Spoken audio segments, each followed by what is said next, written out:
Welcome back to Nakora Nights. Tonight we leave the forests and mountains behind and step into a land where shadows stretch long across burning sand and nothing hides you from what's hunting. This is Arizona, where the desert is silent until it isn't. These are real Arizona horror encounters, stories whispered by travelers, campers, and locals who have seen things in the heat-warped horizon and in the cold desert nights that defy every rule of nature. Prepare for a lone highway where headlights appear behind you, but no engine follows. Desert screams that echo for miles, but come from nowhere. Figures crawling across the sand long after midnight, and an abandoned gas station where everyone who stops sees someone staring from inside. Before we go deeper into this heat-soaked nightmare, tell me right now, where are you watching from, and what time is it where you are? Because the desert has one rule: the later it gets, the closer things come. If you're brave enough to hear every story, like, subscribe, and comment below. I won't stop in the desert. Now take a breath. If the air feels warm, don't worry. Sometimes the desert finds a way into your room too. This is 10 Untold Most Disturbing True Arizona Horror Stories. Let's begin.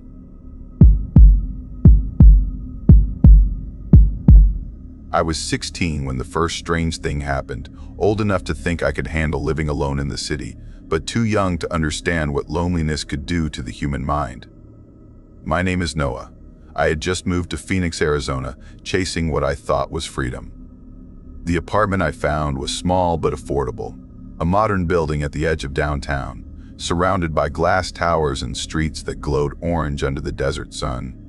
Back then, I was working nights at a music studio, editing soundtracks for local podcasts. I liked quiet places, silence between noise, but I didn't know that silence in this city could start to breathe. The building had 8 floors, or at least that's what the leasing agent told me. My unit was on the 7th floor, 7B, facing the empty lot beside the main road. It wasn't a bad place, though the paint peeled a little near the kitchen window, and the elevator sometimes made this low hum before stopping, like it was thinking about where to go next. The first few nights, I barely unpacked. I just stayed up late on my laptop, headphones on, mixing sounds, sometimes listening to city static through my mic traffic, wind, faint voices drifting from nearby apartments. The city felt alive, and I liked that. I didn't notice when it started listening back. One night, around 2:17 a.m., I woke up to the sound of the elevator bell. It was distant but clear, echoing through the walls. The weird thing was, it stopped at the 9th floor. I remember blinking in confusion, sitting up in bed. 9th floor? There were only 8. I thought maybe I'd misheard. The building was newish, but not new enough to glitch like that. I shrugged it off and went back to sleep. The next morning, I mentioned it to the manager, a woman named Carol who always wore sunglasses indoors. She gave me this tired smile and said, maybe I was half dreaming. But later that day, when I walked past the elevator, I noticed something. The floor indicator skipped from 8 straight to L, no number 9. Yet the night before, I'd heard it, clear as day. A week later, I started noticing other small things. My neighbor downstairs, Ms. Bear Lang, was a retired teacher. She lived alone with her cat and always wore perfume so strong you could smell it in the hallway. One evening, I was coming home around 7:45 p.m. when she stepped out of her door, looking pale. She asked me if I'd been walking around upstairs the night before. I told her no, I'd been at work until late. She frowned, clutching her cardigan.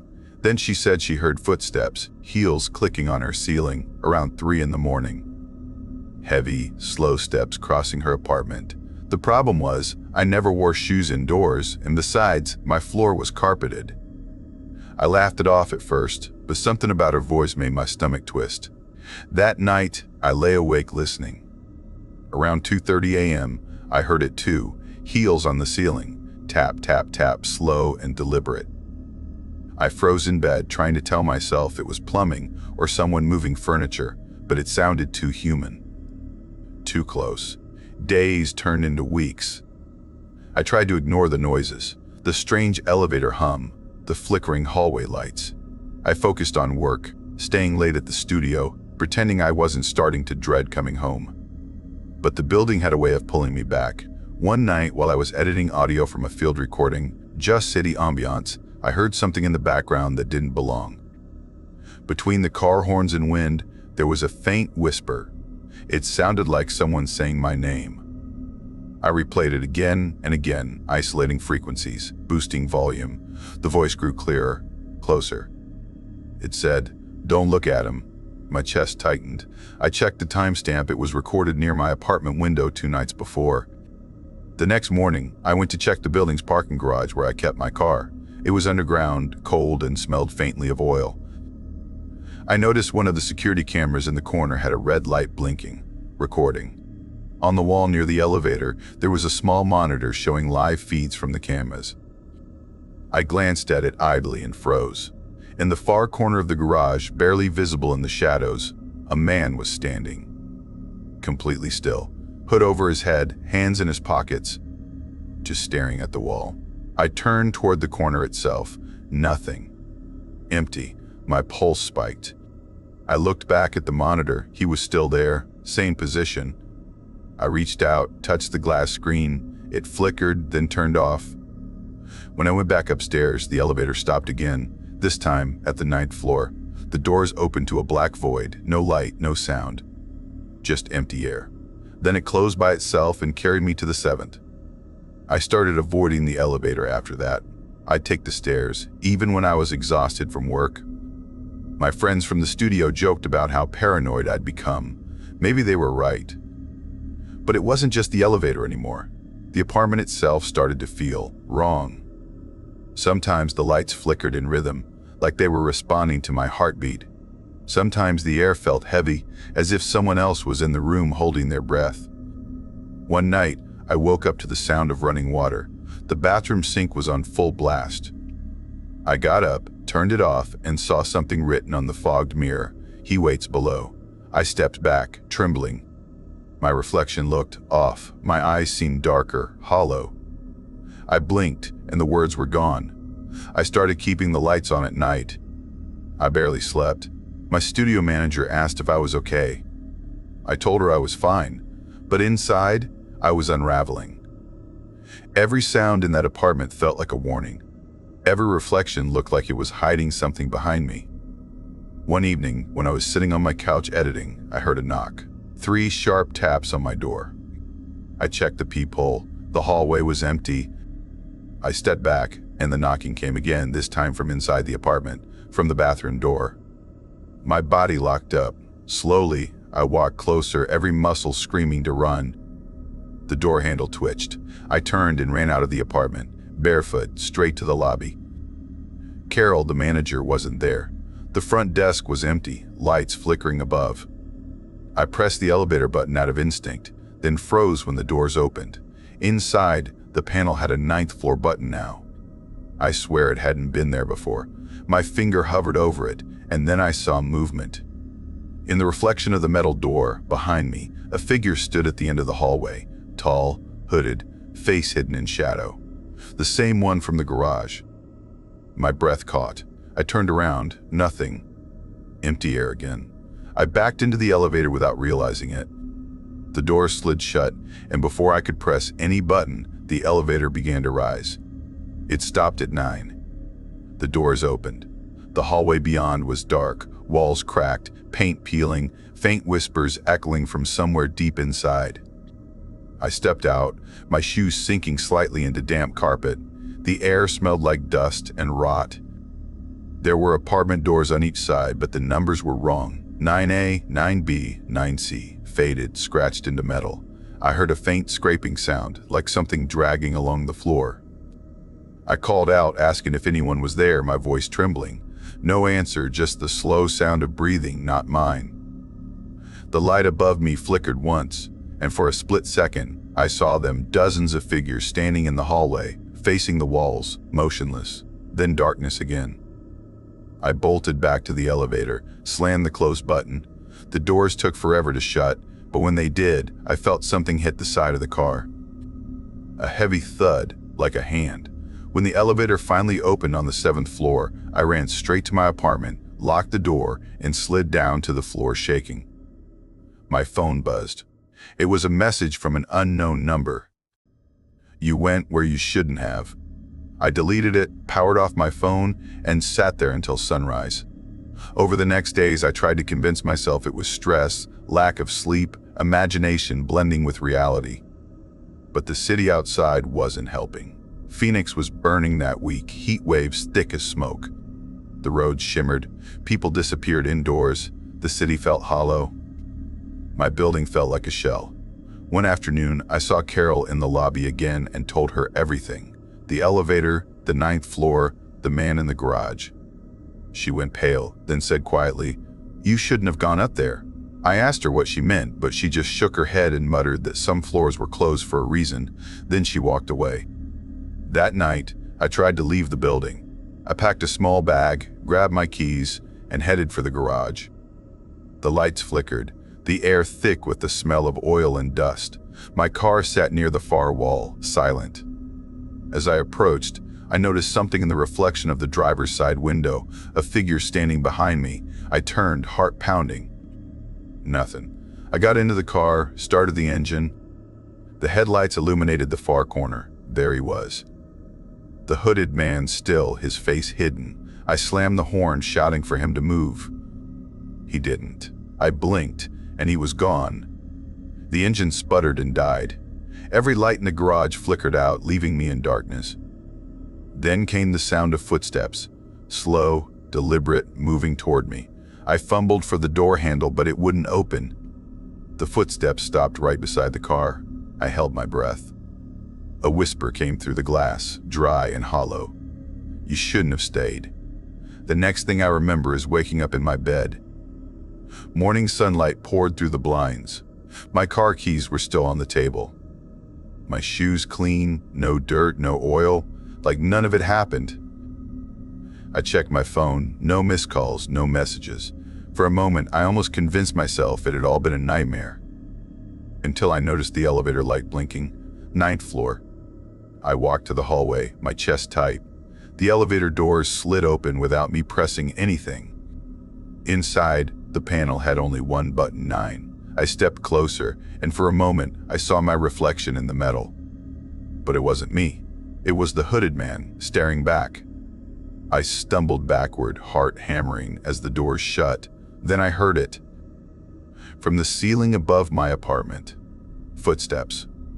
Slow, heavy, heels on concrete. Tap, tap, tap, then silence. The days that followed blurred together.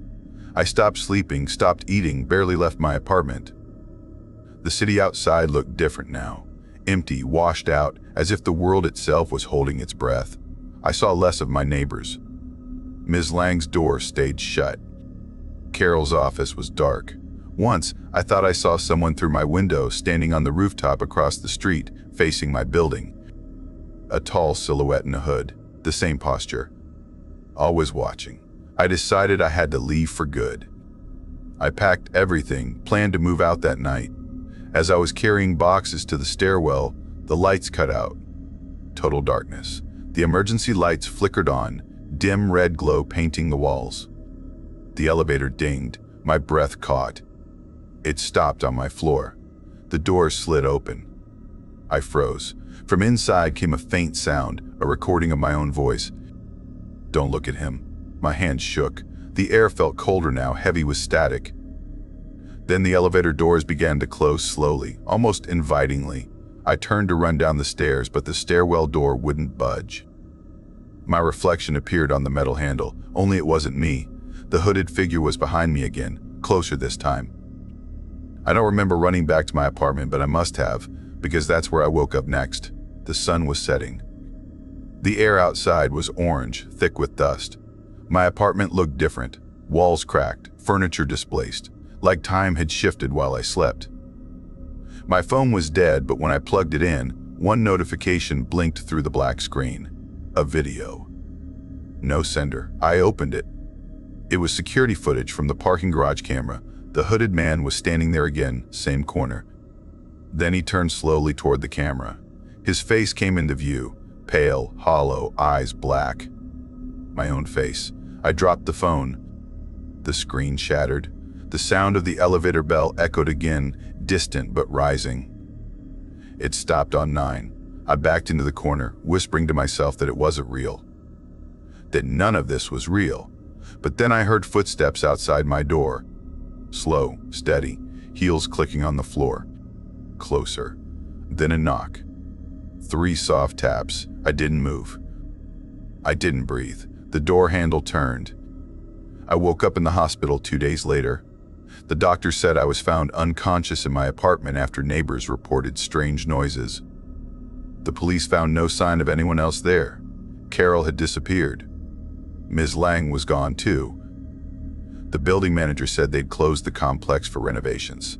I told them about the 9th floor, but they said there were only 8.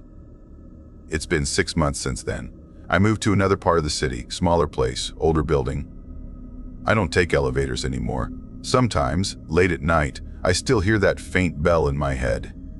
And sometimes, when I look into the dark reflection of my window, I see him standing behind me, still, silent, waiting. The city sleeps, but he doesn't.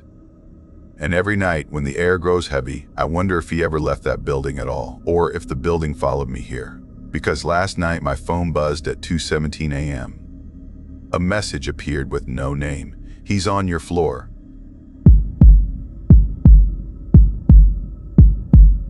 I should have known better. Those were the first words that echoed in my head long after that night in the desert.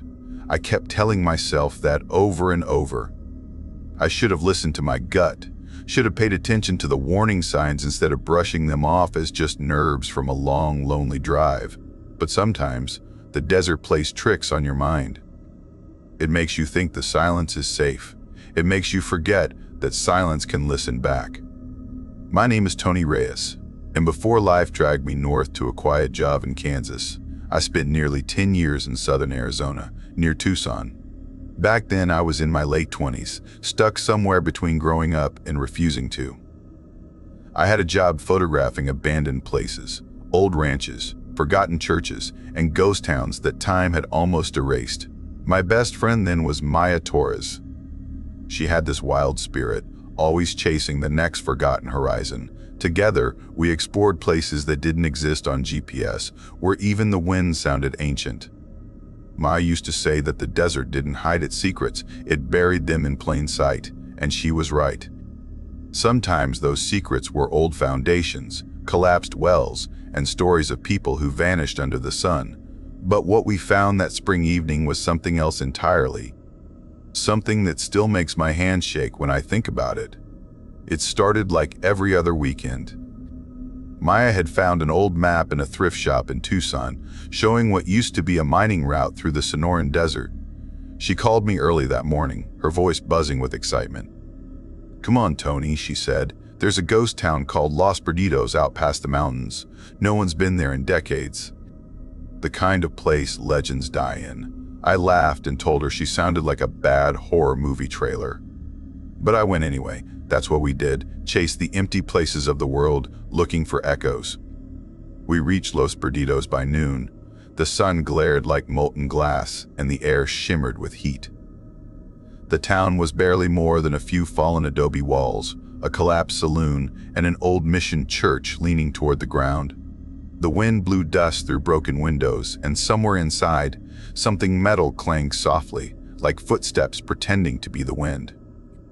We spent hours exploring, taking photos, joking about ghosts and buried gold. Around 6:45 p.m., the shadows stretched long, and Maya suggested we head back before dark. I looked at the map and saw a smaller highway, an old route that cut straight through the desert and reconnected to Interstate 10. It looked faster. She frowned but agreed. That's where everything began to unravel. We drove for nearly an hour, the sun sinking behind red hills, painting the desert in blood orange light. There wasn't a single car in sight. Just us, the road, and the endless silence that felt heavier with every mile. The desert was alive in that strange way only emptiness can be, whispering through cactus needles, sighing across dry stone. Then we saw it. A white pickup truck parked sideways across both lanes up ahead. At first, I thought it had broken down, but as we got closer, I saw that the engine was still running. The headlights glared straight at us, motionless. Maya slowed down, gripping the wheel. I felt my stomach twist. The road was too empty for coincidences. "Maybe he's checking something," she muttered, but he wasn't. The man inside sat still, head bowed slightly, a dark cap pulled low. His skin looked cracked from the sun and his face expressionless. But his eyes followed us. In his hand was a small black radio pressed to his mouth. He didn't wave, didn't move, just watched. When we passed, I glanced in the mirror. The truck pulled off the shoulder and started following us. At first, at a distance. Then closer, and closer, and closer. Maya pressed the gas.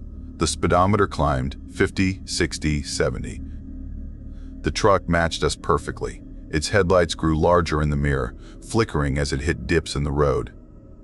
The radio light in his hand blinked each time he spoke into it. That light, that small flicker, became the pulse of my fear.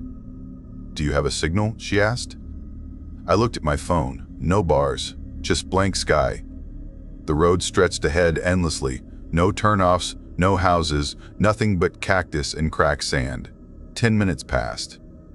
Then 20. He never backed off. When I finally spotted headlights ahead, I felt relief so sharp it hurt. But as the second vehicle came closer, crawling at maybe 20 miles an hour, my relief curdled. It was another old pickup, rusted, green, and crawling slow. The man inside looked almost identical, same cap, same dead expression. And he too held a radio to his mouth. Maya's hands trembled. They're talking to each other. We flew past the old truck, the SUV rattling from the speed. I turned in my seat just in time to see the green pickup make a slow, deliberate U-turn. My breath caught. They were coordinating. The white truck behind us accelerated, tailing us inches from the bumper. His headlights flooded the car with harsh light.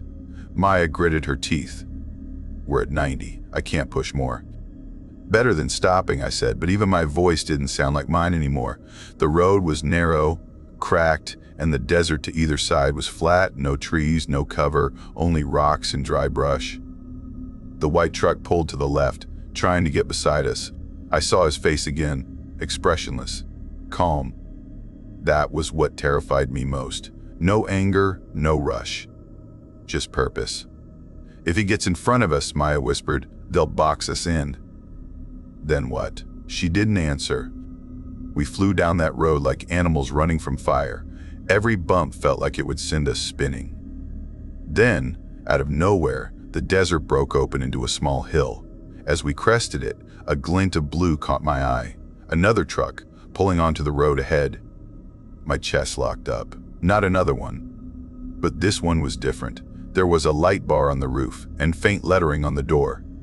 U.S. Park Service. Maya gasped. "Ranger." We caught up to the blue truck fast, staying close like it was a lifeline. Behind us, the white and green truck slowed, almost at the same moment. Then, perfectly synchronized, they turned off the road and vanished into the fading light. No dust, no hesitation, just gone. We followed the ranger's truck all the way to a small outpost near San Miguel Reserve. My hands were shaking so hard I could barely unbuckle my seatbelt. The ranger got out, a tall man with kind eyes, and asked if we were okay. Maya couldn't even speak. We told him what happened, every detail from the blocked road to the radios. He frowned, looked out at the horizon, then said he'd report it. But I could see in his eyes, he didn't believe us. That night, I couldn't sleep. The silence of the desert had changed. It wasn't peaceful anymore. It was waiting. Weeks passed. Maya refused to talk about it. She deleted the photos, threw away the old map, and told me to forget it. But I couldn't, because a part of me still felt like something was following us, something that didn't end when those trucks disappeared. A month later, I drove out near the same area again for work.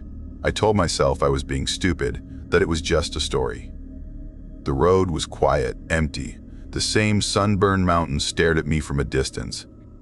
But when I stopped the car to take photos, I heard it. Footsteps. Far off, slow crunching through dry sand. At first, I thought it was an animal. But then, I realized something worse. The steps matched mine exactly. Every time I stopped, they stopped. When I moved, they moved. The sun sank low. The air grew heavy. I turned in a slow circle, scanning the land. Nothing, just shadows bending through the cactus. Then I saw it, half hidden behind a tall saguaro, a shape too still to be wind, too pale to be rock. It looked like a man, standing motionless among the cactus, his face dry and cracked, eyes wide open. He didn't blink, he didn't move. He just watched. I stumbled back to the SUV and locked the doors. My breath fogged the glass. The shape didn't follow, but even as I drove away, I could feel its eyes pressing against my back. That night, I dreamed of radios whispering in static. A few weeks later, I got a call from the Tucson Sheriff's Office. They had found an abandoned truck in the desert, a white one. The engine was burned out, the inside coated with dust. But there was something on the passenger seat, a walkie-talkie still blinking a faint red light. They never found the driver. To this day, I avoid that stretch of highway. Some nights, when I drive home through the quieter roads near Tucson, I still glance in the rearview mirror and expect to see headlights following. Sometimes, I think I hear the faint crackle of a radio beneath the sound of the wind. And sometimes, late at night, when the desert falls completely still, I swear I can hear footsteps outside my window. Soft, deliberate, moving through gravel like someone walking on dry earth. And in those moments, I remember what Maya said all those years ago. The desert keeps its secrets. And not all of them are dead. I still don't know why I stopped that night or why I even went back to that cabin. I tell myself I was just curious, but deep down, I know it wasn't curiosity. It was something else, something that had been waiting for me for years, hiding in the quiet between the trees. My name is Nora Hale, and before all this happened, I was just another college student trying to escape midterms and exhaustion. I studied environmental science at a small university in Flagstaff, Arizona. I grew up loving the outdoors, camping, hiking, breathing pine air. I thought the forest was peaceful, honest, pure. But peace can be a lie, and silence isn't always empty. Sometimes, silence listens. It started one cold evening in early March. My friends and I had decided to take a short break before finals week. Leo, my childhood friend, had found a cheap old cabin deep inside the Coconino forest, off a dirt road nobody used anymore. He said it was the perfect getaway. No Wi-Fi, no noise, just stars and trees. We left late, almost at dusk, which was my first mistake. The sun dipped behind the red rocks, and the forest turned black faster than I expected. The road wound like a snake between the pines, and the cold air pressed against the windshield. Mara, my roommate, was in the passenger seat humming along to some old indie song. Ben, her boyfriend, sat behind her scrolling through his phone, and Leo snored beside him, head bouncing with every turn. The GPS showed we had maybe 30 miles left. 30 miles of forest, no streetlights, no signal. At 9:45 p.m., we saw the wooden sign, Evergreen Point, 12 miles. I remember smiling. The stars had begun to peek through, and for a while, everything felt calm. Then the forest began to thin, and the wind picked up, whispering through the trees like someone breathing close to your ear. When we reached the cabin, it looked older than the pictures Leo had shown us. The logs were dark and weathered, roof sagging slightly, windows fogged with dust. A small porch lamp flickered like it was gasping for power. Cozy, right? Leo said with a grin. I tried to laugh, but something about the place didn't sit right. The forest felt too still, too quiet, as if the trees were holding their breath. Inside, the air smelled like damp wood and old smoke. There was a fireplace, a tiny kitchen, and 2 bedrooms. We unpacked our bags, turned on the generator, and started a fire. The warmth spread quickly, and soon we were sitting around the flames, eating chips, laughing, and telling dumb stories. By 11:22 p.m., the laughter had died down, replaced by the low crackle of the fire. Outside, wind brushed against the cabin walls, but no echo came back. It was strange. Sound just stopped, swallowed by the forest. "Do you guys hear that?" Mara asked suddenly. "Hear what?" I said. She tilted her head. Nothing, that's the problem. No crickets, no owls, just nothing. Ben rolled his eyes. Maybe they're asleep. But I felt it too, the weight of silence pressing in from all sides. Even the fire popped softly, like it was afraid to be loud. Leo yawned and stood up. I'm going to grab some wood from the shed. Don't go alone, I said quickly, my voice sharper than I meant. He laughed. Relax, Nora. It's just outside. The back door creaked open and cold air spilled in. I watched him step into the dark with a flashlight. His beam flickered between the trees, bouncing off the snow. Minutes passed. 5, 10. The sound of the wind stopped again, and my chest tightened. Leo? I called. No answer. When I finally went outside, the snow crunched under my boots. The air smelled metallic, sharp. I followed the faint trail of footprints leading from the porch to the shed. They stopped halfway, just stopped. The snow ahead was smooth, untouched, but the shed door hung open, swinging slightly. Leo? My voice sounded small in the cold. I shone my flashlight inside. Empty. No wood, no Leo. Then I saw it. A set of bare footprints coming toward the cabin. Human-shaped, but longer, thinner toes, spread unnaturally wide. My heart slammed against my ribs. The prints were wet, steaming slightly, as if whoever made them wasn't cold at all. I turned back toward the cabin, and for a second, I thought I saw a shape standing at the tree line, tall, still, and dark against the snow. The flashlight flickered. When it came back, the shape was gone. Inside, Mara was pacing. Where's Leo? He's not at the shed, I said, breathless. And there's something out there. Ben frowned. Something like what? Just lock the doors. We pushed furniture against the front door. The generator buzzed and the lights dimmed. For a long time we said nothing, each listening for footsteps, for a knock, for anything. At 12:38 a.m., the power flickered out completely. The cabin drowned in darkness, except for the firelight. The silence outside grew thicker. Then came the knock. 3 slow knocks on the door. We froze.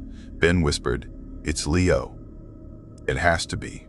But deep down, I knew it wasn't. He went to the window and lifted the curtain just enough to peek. His breath hit the glass. "Ben?" Mara whispered. He didn't answer. I walked closer. The firelight stretched shadows across his back. When I reached him, I saw what he saw. Outside, just beyond the porch, someone, or something, was standing barefoot in the snow. The light from the fire cast a faint glow through the window, enough for me to see the outline of its face. The jaw hung too low, like it had come loose, and its head tilted at an angle that made my stomach twist.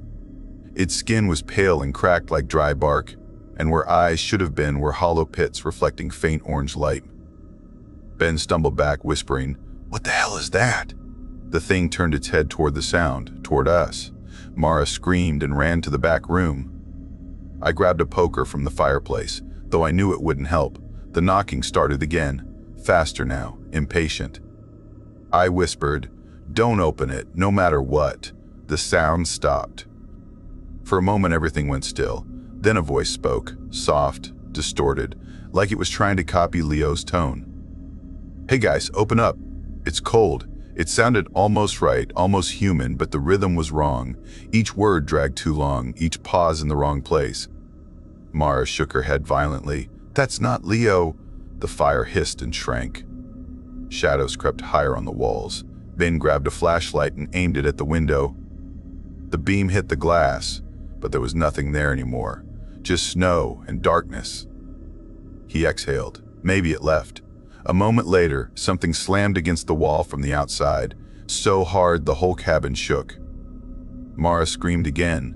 Ben shouted, "We need to go." "Go where?" I said. "It's the middle of the forest." He didn't answer. He just pulled open the back door and froze. There, in the snow, were more footprints, dozens of them, circling the cabin, bare, long, uneven. And every few seconds, the snow twitched, as if something unseen was moving beneath it. The flashlight in his hand blinked once, twice, then died. In the dim orange glow, I saw something move past the window, a quick shadow, tall, wrong, silent. I grabbed Mara's wrist. "Stay behind me." The sound of scraping began on the roof, nails on wood. Slow, dragging, deliberate, Ben stepped forward, staring at the ceiling. "What is it doing?" The scraping stopped. Then a heavy thud shook dust from the rafters. Outside, the generators sputtered back to life. The lights flickered once, and in that split second, I saw it through the window, crouched on the roof, head bent, those black pits locked right on me. When the light blinked out again, it was gone. We barricaded the doors again. I don't remember how long we sat there, trembling by the fire. My watch said 2:17 a.m. When Ben whispered, "I think it's gone," the silence returned, heavy, suffocating. Then, from the hallway, came a faint sound. A creak, another. Something was inside. Mara pressed her hand over her mouth to keep from crying. I raised the fire poker, my hand shaking so badly it clanged against the floor. The footsteps came closer. Slow, wet, dragging. I looked toward the dark hallway and saw Leo standing there. He looked pale, lips cracked, clothes soaked in snow melt. His voice trembled. "Why did you lock me out?" I almost ran to him, but something stopped me. His eyes were wrong. They were too dark, too still. "Leo," I said softly, "where did you go?" He smiled. It didn't reach his eyes. "I told you, just outside. You didn't open the door." Ben started to move toward him. I grabbed his arm. "Don't!" Leo tilted his head like a curious animal. "You left the fire burning too high." "What?" He pointed at the fireplace. "It's angry." And then, in one blink, he wasn't there anymore. The hallway was empty, just shadows. The fire sputtered and dimmed again, leaving us half in dark. That was when I noticed the footprints. Wet, bare prints leading from the hallway, right up to where Leo had stood, then turning toward the door and disappearing into nothing. Mara started sobbing. Ben whispered, "We have to leave, now." We packed what little we could carry and ran outside. The cold hit like a knife. The snow fell heavier, muffling every sound. The forest was a maze of shadows and white mist. No stars, no moon. Just endless black. We followed the road back toward town, or what we thought was the road. But the trees looked wrong, twisted, repeating, like the forest was folding around us. At 3:48 a.m., the snow stopped. We stumbled into a small clearing, breathing hard, shivering, and there it was, the cabin. The same cabin, same broken window, same flickering porch light. Mara fell to her knees. No, we left. We left. Ben threw down his backpack, shouting into the dark. We walked straight. We didn't turn around. But I already knew. The forest didn't let us go. We went back inside because there was nowhere else. The cabin smelled different now. Stronger, rotting, metallic. Mara sat near the fireplace, staring at the flames. "It wants us to stay," she whispered. Ben paced the floor, muttering. "There has to be a way out." I checked my phone again. Still no signal. Then, through the small window, I saw something move. Not one figure this time, but several, all tall, all standing in the snow, motionless. They were watching the cabin, watching us.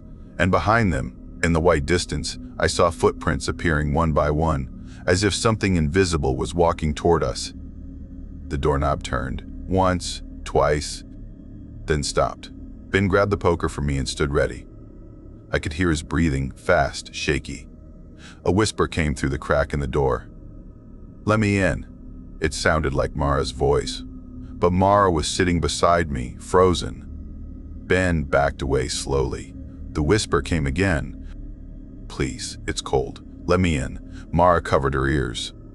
"Make it stop. Make it stop." The fire flared suddenly, tall, bright, violent, throwing light across the room. For a heartbeat, I saw the shadows of figures standing just outside the door, dozens of them, pressed against the walls. When the light faded, the door was open. We ran.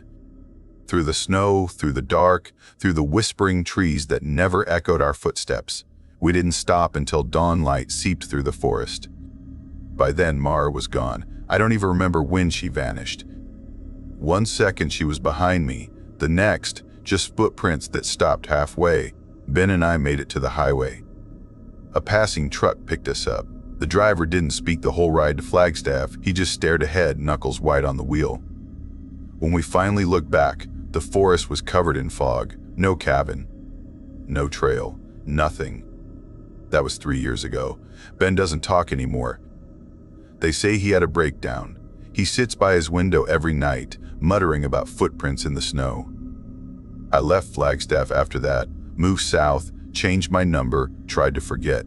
But sometimes, late at night, when the wind goes quiet, I hear it again. That stillness, that waiting silence that feels too alive. Last week, I woke up to find snow on my porch, and there, leading to my door, were wet, bare footprints. The door was locked, but the knob was cold, and somewhere out in the dark, the forest was listening.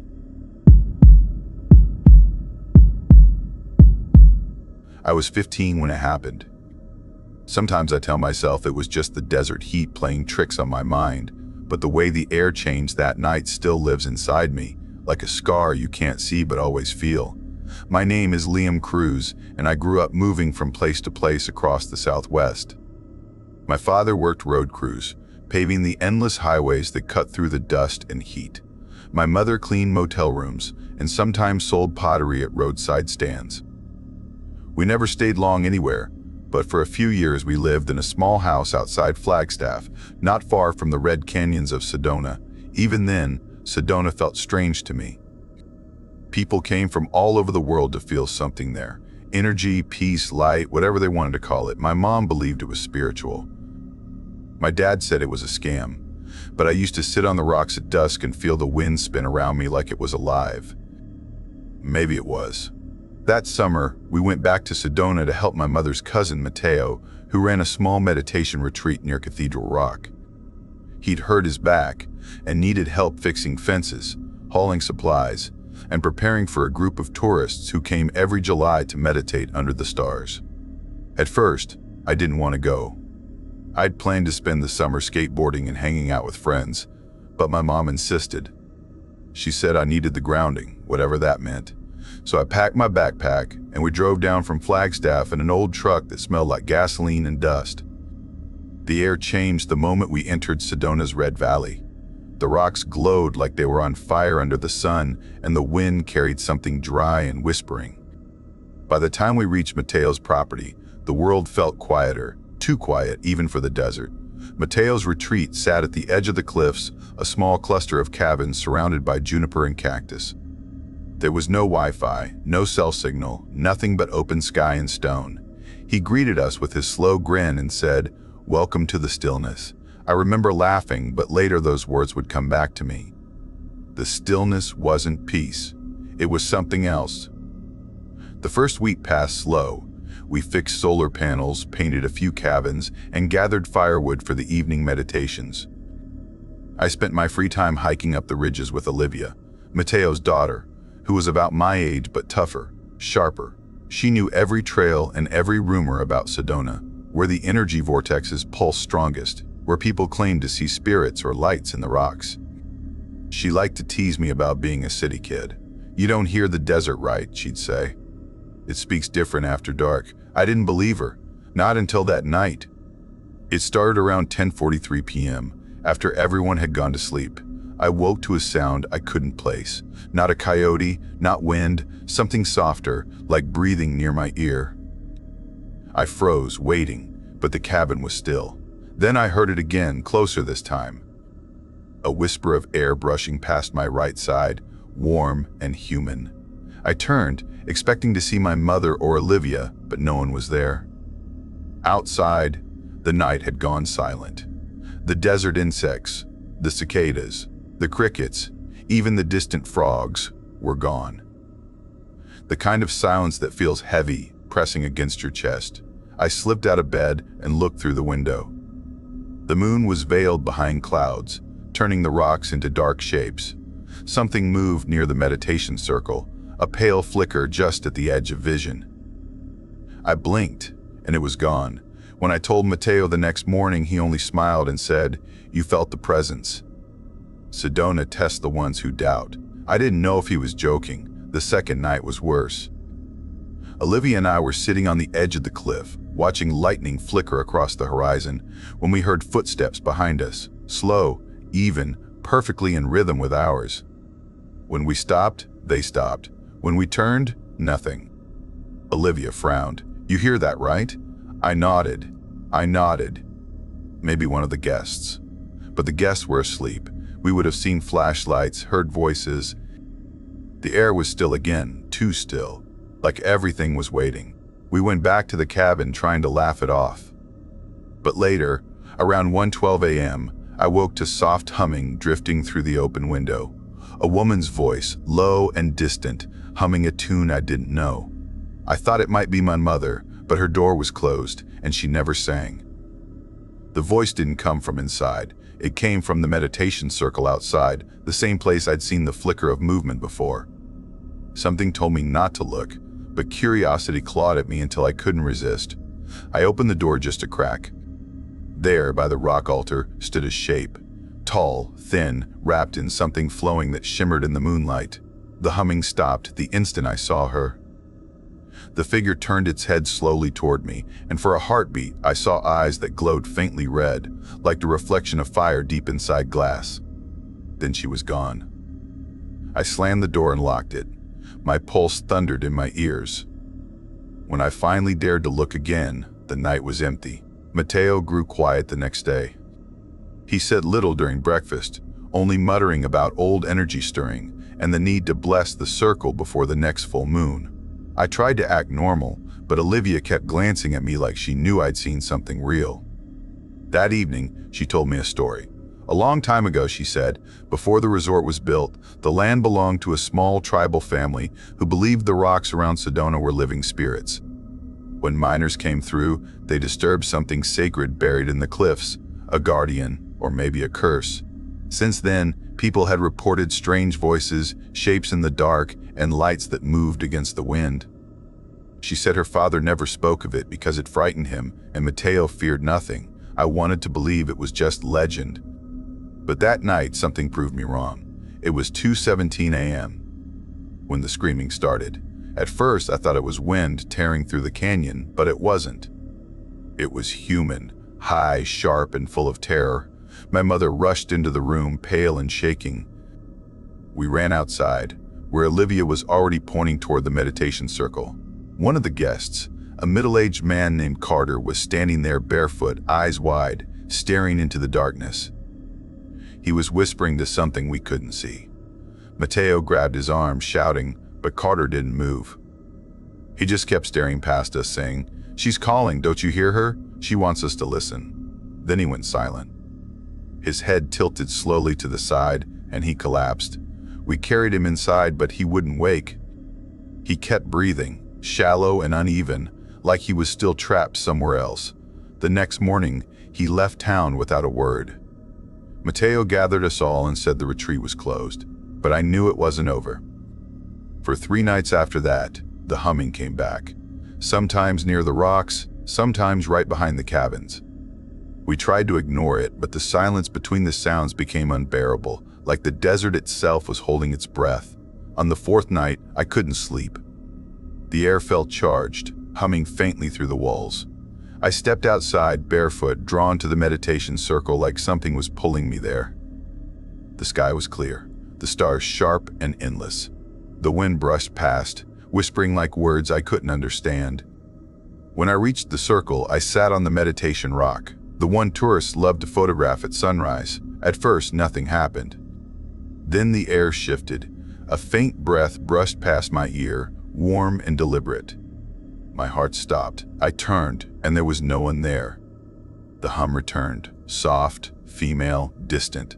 It rose and fell like a lullaby, but underneath it I heard something else, something like low growling deep in the earth. The ground trembled lightly, and the temperature dropped. My vision blurred, and for a moment I saw a shadow forming between the rocks, tall, horned, its eyes burning faintly. It didn't move, but I felt it watching me. I wanted to run, but my body wouldn't listen.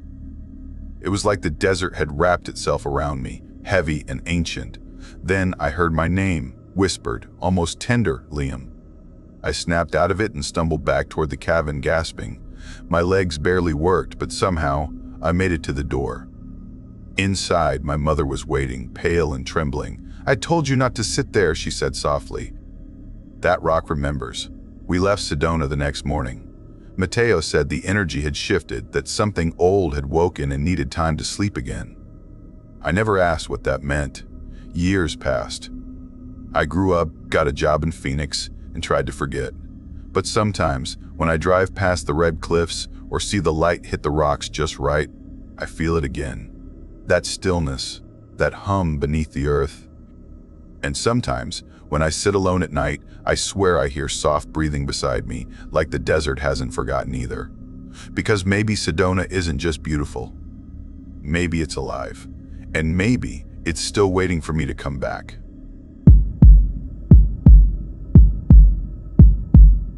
I never thought that a summer spent in luxury would twist itself into something that still wakes me up, trembling at 2:17 a.m., drenched in cold sweat. Back then, I was just a college kid named Ryan Calder, spending the break with my aunt in Scottsdale, Arizona, in one of those gated communities where every house looked like it belonged in a magazine. Manicured lawns, palm trees, and neighbors who smiled too wide. My aunt, Caroline, worked in real estate, selling homes most people could only dream of. She was proud of her success, proud of her neighborhood, proud of the silence that came with money. She used to say, "Peace cost, honey," every time I joked about how creepy quiet the place was at night. And she wasn't wrong. The air there always felt too still, too perfect, like something was listening for the tiniest sound to break the calm. The first few weeks were fine. I jogged in the mornings, swam in her pool, and spent evenings watching desert sunsets that looked like fire spilling over the mountains. But as days passed, something in that stillness started to feel wrong. One night, around 7:45 p.m., I was on the patio finishing a soda when the smart doorbell chimed. It was weird. Nobody visited unannounced in that neighborhood. I checked the app on my phone. The live feed flickered, showing the front porch bathed in yellow light. Then I froze. The system had detected a smiling face, perfectly centered in the frame, but there was no one there. No shadow, no movement, nothing but the wind nudging the cactus beside the walkway. I thought maybe it was a glitch, maybe some reflection or bug. I didn't tell my aunt. She'd just laugh and say, "That's why I pay for the best tech." But that night, while lying in bed, I couldn't shake that grin burned into my screen. Caroline's house had this walk-in closet in the guest room where I stayed, bigger than my old dorm. She kept spare clothes, some boxes, and an antique mirror against the wall. Around 3:13 a.m., I woke to a soft click. The closet light had turned itself on. I blinked, confused. I knew I'd turned the switch off before bed. I got up, opened the door, flipped the light off again, and went back to bed. 5 minutes later, another click. The light was on again. I unplugged the lamp from the wall entirely, thinking maybe the switch was faulty. Still, that pale yellow light glowed again. Power off, cord out, it didn't matter. It was like the room itself refused darkness. The next morning, I mentioned it casually over breakfast. Caroline gave a tight smile. "These smart bulbs sometimes act up." Ghost in the machine. Then she laughed, but her eyes didn't match her tone. Days blurred after that, those small things began piling up. The security gate at the end of our street would buzz open on its own at odd hours. The air conditioning whispered faint voices when it kicked on. And always that feeling that someone was watching. One afternoon, I took a walk along the fence line behind the neighborhood where the desert began. Sunlight shimmered off the metal rails, and for a second, I thought I saw movement. A man stood beyond the fence, dressed in black, his posture stiff, his head tilted up. A crow sat perfectly still on the post beside him, staring straight at me. I waved awkwardly, but he didn't move. Not a blink, not a nod. The next day, he was there again.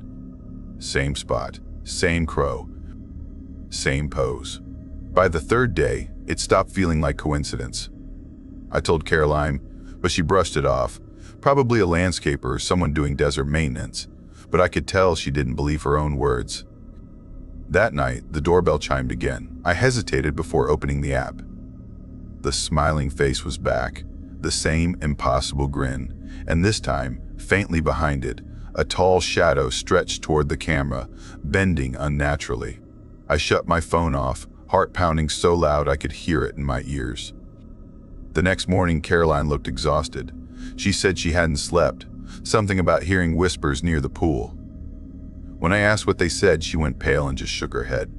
It got worse fast. The thermostat would drop on its own. Doors clicked open even when locked. The mirror in the closet started showing reflections that didn't match, like figures standing just behind me when I was alone. By the end of the week, we were both on edge. Caroline had started leaving the hallway lights on all night. Then came the night everything broke. The doorbell chimed again, 2:17 a.m. this time. Caroline came into my room, her face pale, trembling. "It's showing that face again," she whispered. I followed her to the living room. The security feed displayed the porch, perfectly empty except for that smiling face icon glowing at the bottom of the screen. We stared. Then, suddenly, the camera shifted, like someone was moving it manually. The feed pointed down at the mat. Words had been drawn there in chalk. "Hello again." Caroline gasped. I ran to the door, yanked it open. Nothing. Just dry wind, silent streets, and that faint scent of burnt metal. When I turned back, Caroline was gone. I called out, checked every room, nothing. Then from the closet, a muffled laugh. I opened the door slowly. The light flickered on by itself, casting a faint glow over the mirror. And there she was, Caroline, standing behind my reflection, but her eyes weren't hers anymore. Her smile was too wide. The mirror cracked. And I ran. I didn't stop running until I reached the edge of the property, the cold desert air slicing against my lungs. The night was still, too still, the kind that swallows sound instead of echoing it back. Behind me, Caroline's house looked like a painting, silent windows, soft light spilling from one upstairs room. I tried to tell myself I'd imagined everything, that maybe she'd gone outside. Maybe it wasn't her reflection. Maybe I was losing my mind. But the silence felt alive. I went back inside because I couldn't just leave her. The front door hung open. The chalk words on the mat were gone. Inside, the air smelled like ozone and burnt plastic. The lights flickered once, twice, then steadied. I called her name again, louder this time. No answer. I moved slowly toward the guest room, each step heavier than the last. The closet light was off now, but the mirror was shattered, cracks spiderwebbing out like veins. I crouched down, my hands shaking, and noticed something on the glass. Faint fingerprints, too small to be Caroline's. They looked like a child's. That's when I heard the smart doorbell chime again. My phone vibrated on the bed. The app opened itself this time, the feed showing the same smiling detection alert. But there was more now. A shadow leaned into the frame, and this time, a whisper came through the speaker. Soft, drawn out, like the static had learned to talk. "Come back inside." I froze. I was already inside. The sound of footsteps echoed above me, slow, deliberate, heel to toe. Then another sound, a faint thump, as if something heavy had been dropped. I backed into the hallway and looked up. The attic entrance was open. Caroline's voice floated down. "Brian?" But it wasn't her tone. It was stretched, wrong, like someone trying to remember how to sound human. "I'm here," I said, my voice trembling. The reply came too fast. "No, you're not." That's when the closet light flicked on again, even though I'd unplugged it hours ago. The bulb flickered violently, casting strange shapes across the walls. My breath came shallow and uneven. Every rational thought in me said to leave, but something deeper, something almost primal, made me climb the attic ladder. The air up there was suffocating, filled with insulation dust and the faint hum of the air ducts. A single light bulb swayed from the rafters, throwing shadows that seemed to stretch and curl on their own. Then I saw it. Caroline sat in the corner, knees pulled to her chest, staring straight ahead. Her eyes were open, but they didn't move when I called her name. When I got closer, I realized she wasn't looking at me. She was staring through me. "Caroline?" She blinked once, slowly, and whispered, "He's in the walls." I swallowed hard. "Who?" "The man with the crow." A cold shiver ripped through me. "That guy behind the fence?" Her eyes darted suddenly toward the far corner, where the air vent hummed faintly. "He never leaves," she whispered. "He just moves closer every night."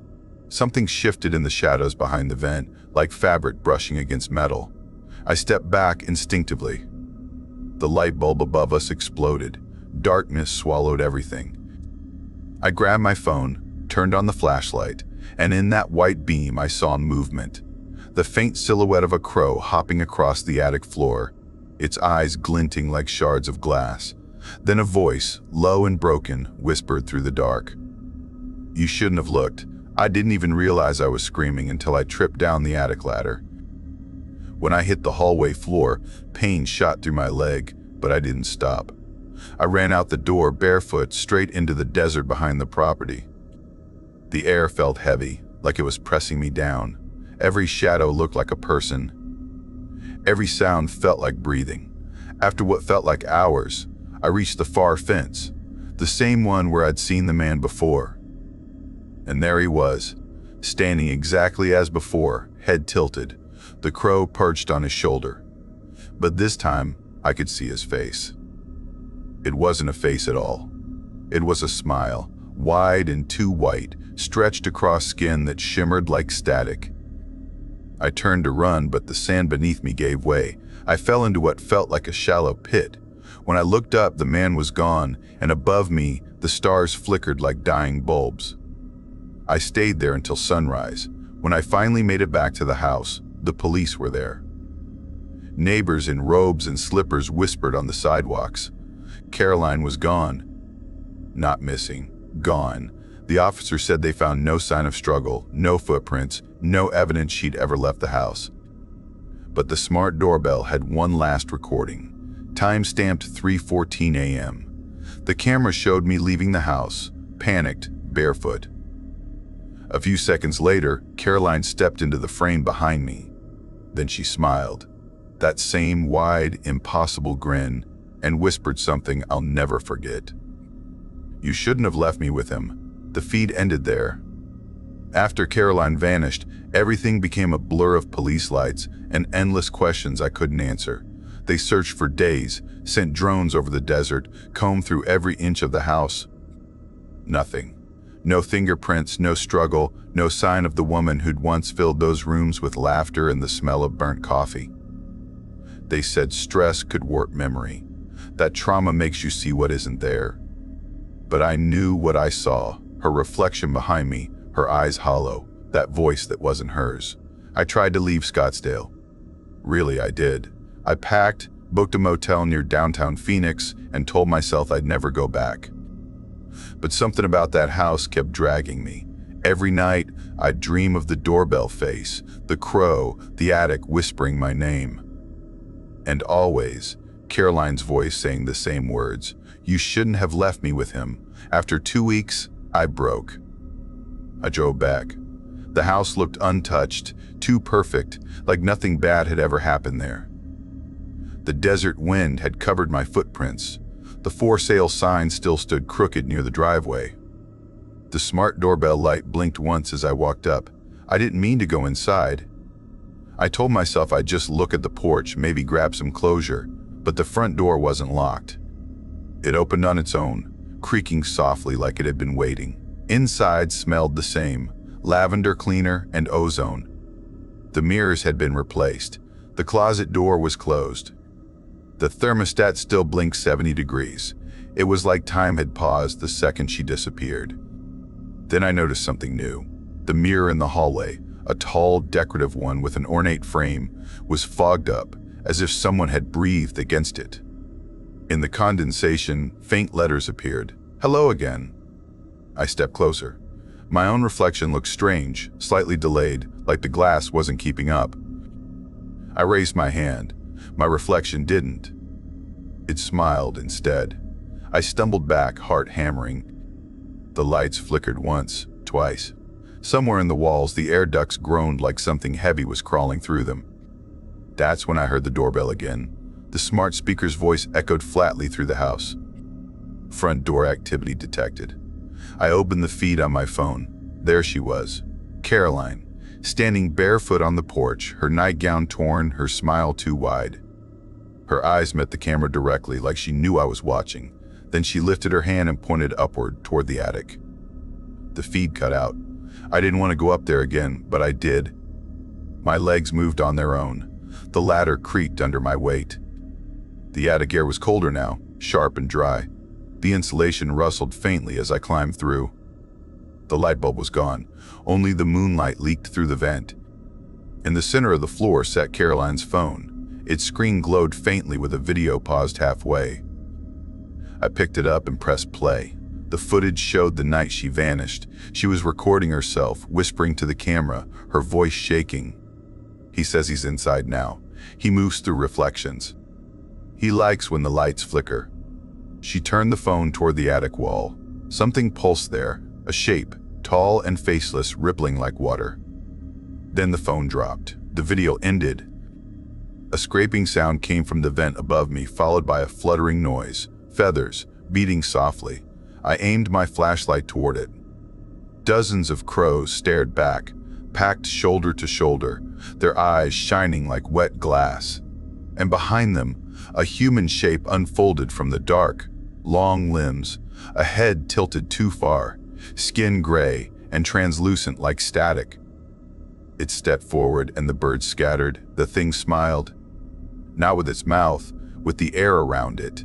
The shadows bent into that grin, stretching wall to wall. My flashlight flickered and died. I ran again. I don't remember how. Down the ladder, out the door, across the desert. I didn't stop until I saw the city lights in the distance. By dawn, I was sitting outside a diner off the highway, my shoes full of dust, my hands shaking. When the sun rose, I turned on my phone.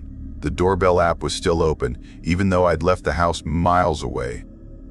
A new notification blinked. Visitor detected, 7:45 p.m.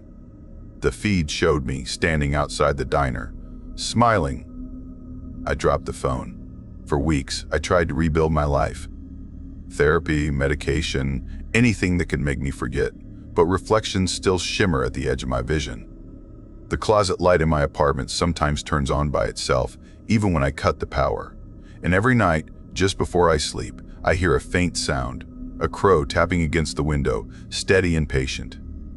I don't answer the door anymore, but sometimes, when the doorbell chimes, I can't help but check the feed. And there it is, that same smile waiting in the dark, just far enough to blur.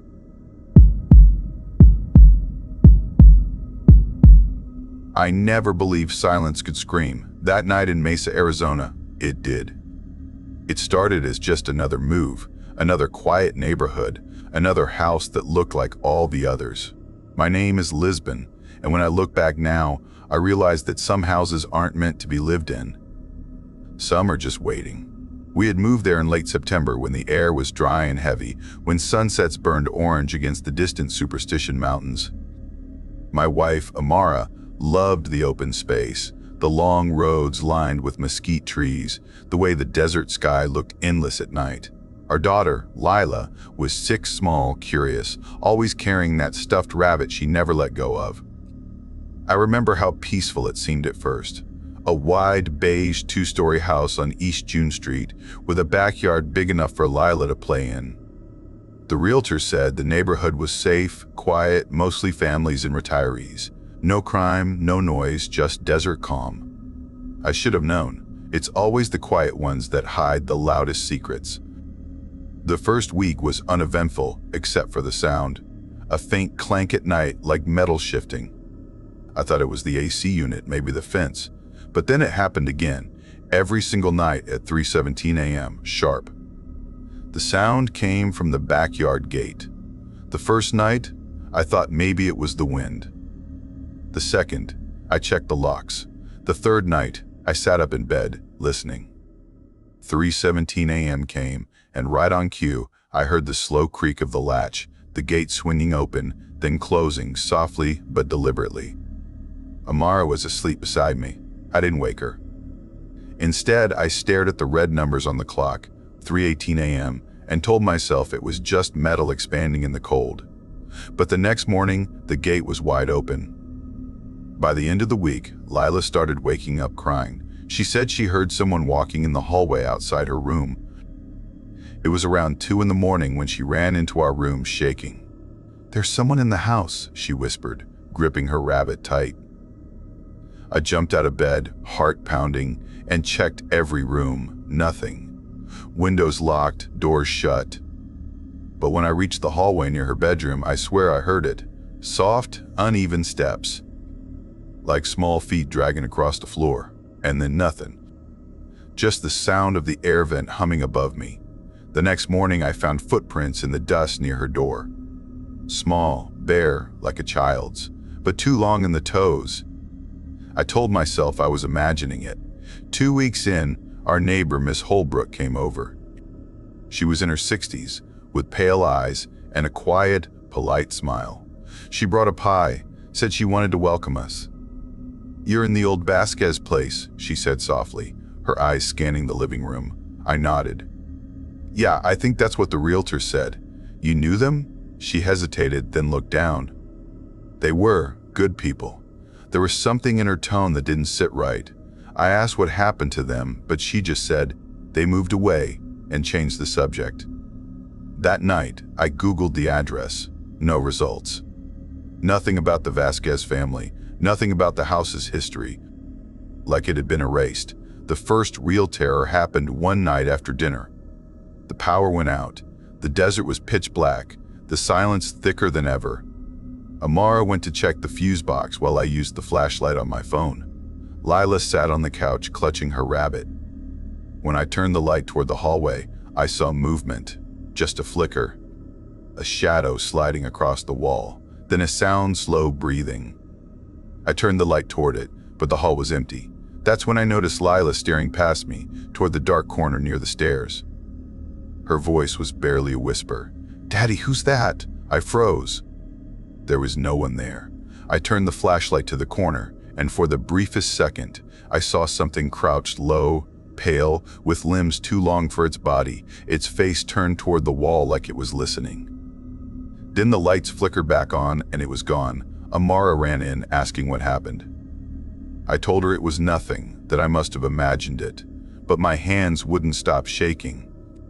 For the next few nights, I couldn't sleep. I started staying up, sitting by the window with a mug of coffee, watching that gate.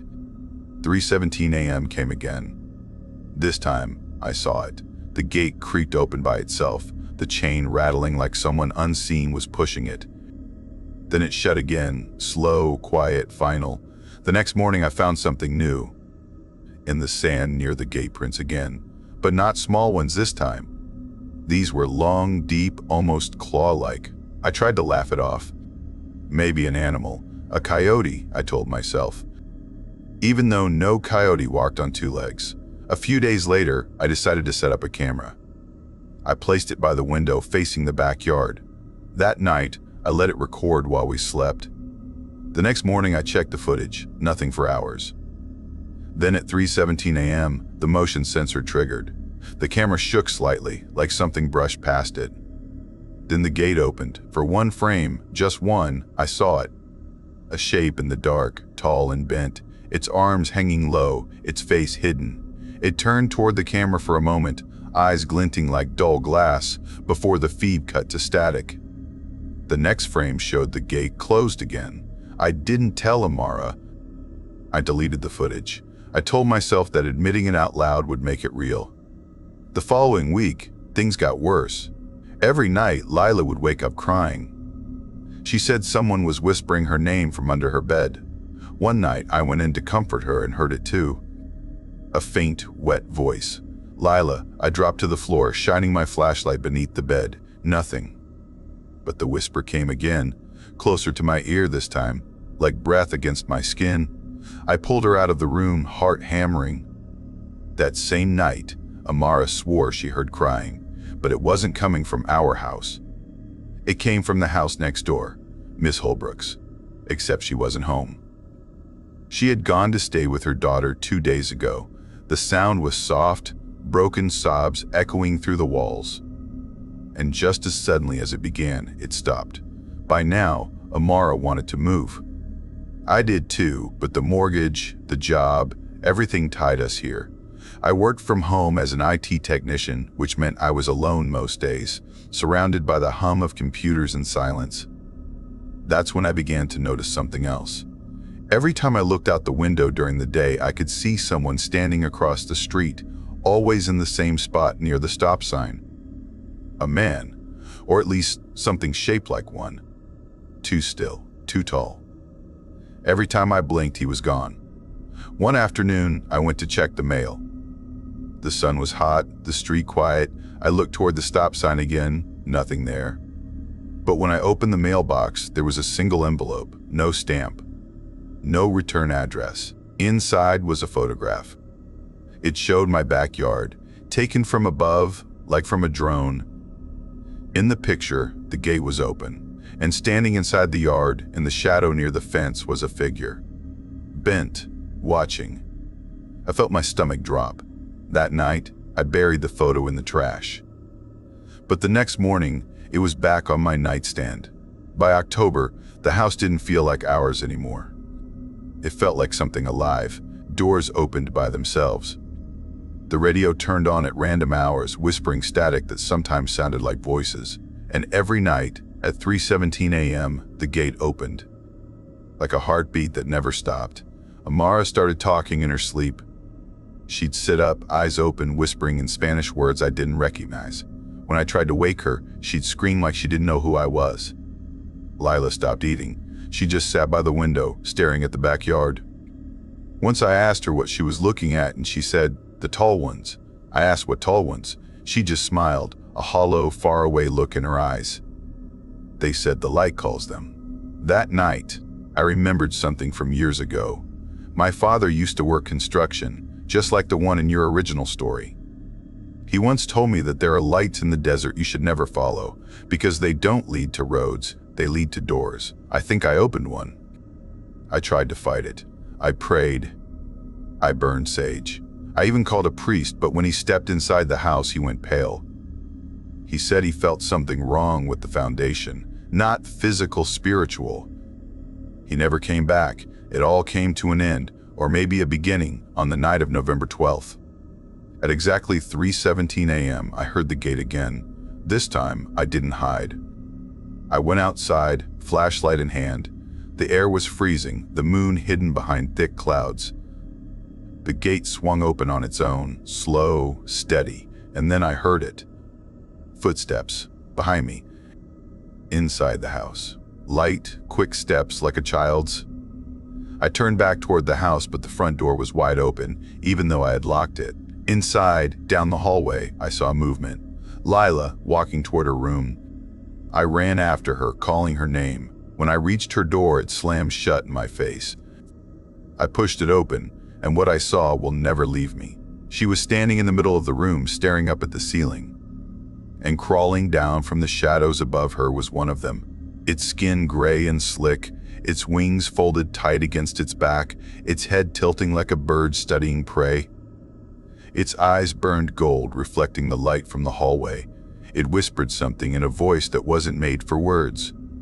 Lila turned to me and smiled. "Daddy, it's okay." They came because we called. Then the lights burst. Everything went black. When I woke up, the sun was rising. Amara was gone. So was Lila. The gate was still open, swinging softly in the wind. I searched the house, the yard, the desert. Nothing. Not a footprint, not a sound. Only silence. I called the police, the neighbors, anyone who would listen. They searched for weeks. No trace. They said maybe Amara ran away. Maybe I hurt them, but I know what I saw. Now it's been a year. I still live here. The house feels empty, but not alone. Sometimes I hear laughter in the hallway, faint and childlike. Sometimes the TV turns on by itself, showing static that shapes into faces. And every single night, at 3:17 a.m., the backyard gate opens. I stop locking it. There's no point. Because whatever came that night never left. And sometimes, just before dawn, I see them again, gliding low over the desert, their wings stretching across the stars. Waiting, watching. I think they remember me, and one day, when the silence is loud enough, I think they'll come back for me too. I never believed in ghosts, let alone anything from beyond the stars. I thought stories of haunted roads and cursed motels were just local legends meant to scare kids or sell cheap horror books. But what happened one summer night near Yuma, Arizona, made me question everything I knew about fear, life, and what hides between both. My name is Daniel Cruz. I was 22 when it happened, and I still wake up some nights sweating, trying to convince myself it was all in my head. I grew up in a small town east of Yuma where the desert stretches out for miles and the horizon looks endless, but quiet places hide loud secrets. Back then, I worked as a night truck mechanic for a company that serviced rigs traveling the border highway. It wasn't glamorous work, but it paid enough to help my mother after my father passed. He used to say the desert never forgets. I didn't understand it then, but I do now. I often took the late shift, getting home well past midnight. After work, I had a small ritual. I'd drive the long way back, windows down, feeling the dry wind on my face, radio low, stars above like shattered glass. It was peaceful until one night, peace turned into something else. That night, the clock on my dashboard flickered. 2:17 a.m. The air was hot, heavy, and silent. No trucks, no lights. Just me and the empty stretch of highway winding through the sand. That's when I saw her. Up ahead, just beyond the beam of my headlights, stood a woman in a white dress, half visible in the desert haze. Her dress shimmered like smoke, hair tangled, face pale as moonlight. I slowed down, squinting, trying to make sense of it, but the moment my truck passed her, she was gone. No footprints. No movement, just empty road. My heart thudded hard. I told myself it was a trick of the heat, maybe exhaustion. I'd seen mirages before, but deep down I knew what I saw wasn't light playing games. I kept driving, uneasy, until I reached the Sunset Motel, an old, cracked building a few miles off the border. I'd stayed there a few times before when my shift ended too late to go home. The neon sign still buzzed weakly, only half the word motel lit, the rest dead like everything else around it. Inside, the owner, an old man named Mr. Vega, looked up from his desk. He had a radio playing low behind him, some country tune from the 60s. "Long night again, Danny?" he asked, sliding the key across the counter. I nodded, rubbing my neck. "Just need a few hours of sleep," he chuckled softly. "Same room as always. Don't mind the smell." Old walls remember things, you know. I didn't know what he meant, but the second I stepped into room 7, I noticed it. That strange perfume, faint but old, like something left behind decades ago. The kind of scent you'd smell in your grandmother's attic or an abandoned theater. The air felt thick, like time itself hadn't moved here. I tossed my bag on the chair and sat on the bed. Springs creaked like whispers. My eyes stung from exhaustion, but sleep didn't come easy. The hum of the air conditioner filled the room, uneven and struggling. Somewhere outside, a dog barked once, then silence swallowed everything. When I finally drifted off, it didn't last. A sound pulled me awake, soft breathing, low, shallow, and coming from under the bed. At first, I froze. My mind tried to explain it. Maybe the air vent, maybe the pipes. But it wasn't that. The breathing was slow, human, almost calm. I leaned down, my pulse racing. The space beneath the bed was pitch black. I couldn't see a thing. Then I heard a faint exhale right by my ear. I jerked back, heart pounding so hard it hurt. I flicked on the lamp. Empty. Nothing moved. Nothing moved. The room looked ordinary again. Too ordinary. My reflection in the mirror looked pale, eyes wide. I almost laughed to calm myself. Almost. But then the lights flickered. Once. Twice. Then the power cut out completely. The only sound was the slow, distant hum of wind pushing against the windows. I sat in darkness, every second stretching longer than the last. That's when I saw it. the faint glow coming from the hallway outside, seeping through the cracks of the door. Not white light, but pale blue, moving like water. Shadows shifted beneath it, slow and deliberate. Someone was out there. The knob turned once, gently, like someone testing if it was locked. Then again, harder. My chest tightened. I didn't move.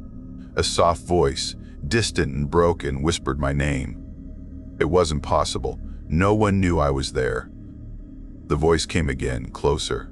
"Daniel, come outside." I backed away from the door, hands shaking. I wanted to run, but something deep, instinctive, told me to stay still. Then silence. Total silence. Total silence. Only my breathing. When morning light finally crept through the curtains, I felt like I hadn't slept at all. My throat was dry, my skin cold. I opened the door and stepped outside. The hallway was empty, but near the entrance, on the floor, lay something that made my blood turn cold. A woman's shoe, covered in sand and burn marks around the edges. I didn't touch it. I went to tell Mr. Vega, but when I entered the lobby, he was sitting with his coffee, staring at an old newspaper. He looked at me, expression heavy. "Rough night?" he asked quietly. "You could say that," I said. "I think someone was outside my room." He sighed. "You saw her, didn't you?" My stomach dropped. "Saw who?" "The woman on the highway," he said, voice low. "Everyone sees her once. She was a traveler years ago during a summer storm. Car broke down near the border. Never made it to town. They say she walks the road looking for the last person who spoke to her before she died." I wanted to laugh, to dismiss it, but the air in the room changed, heavier, colder. The perfume smell was there again, stronger this time. That night, I told myself I'd leave before dark. I packed, checked out, and drove off before the sun went down.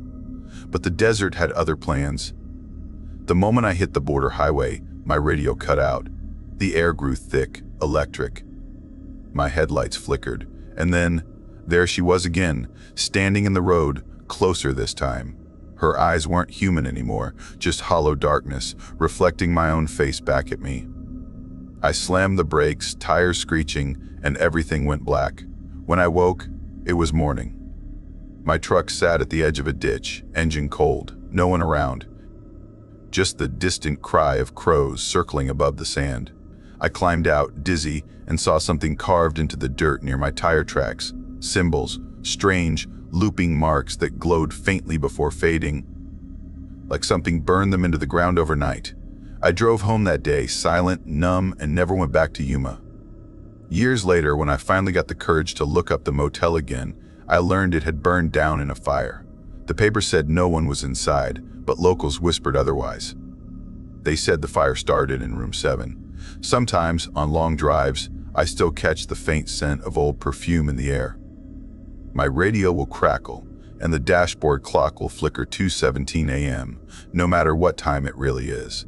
And in the distance, for just a second, I'll see her again.